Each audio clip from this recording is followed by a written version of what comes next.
The Honda S2000 has to be one of my favorite cars I've ever owned. Not only that there are tons of aftermarket components for the car, overall the car is just very simple and raw to its form. So to inspire the look of the track inspired look that I'm going for, I purchased a Voltex Racing carbon wing. As you can see, the stands are very simple and very clean, machined just nicely. The massive 1700mm wing with that beautiful carbon fiber weave, as well as a simple clean thin trunk mount that comes with the wing, and also the dry carbon base mount. And just something about it just works so well with the car because of the Mugen wheels and the endless brakes.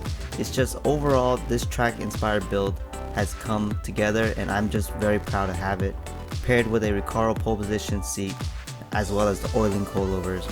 You can't go wrong. Took it to the track recently, and these Bridgestone RE71Rs just plants the whole car to the ground on every corner that it possibly can take. So now with the wing, it's going to have a little bit more downforce and keeps the car really sturdy.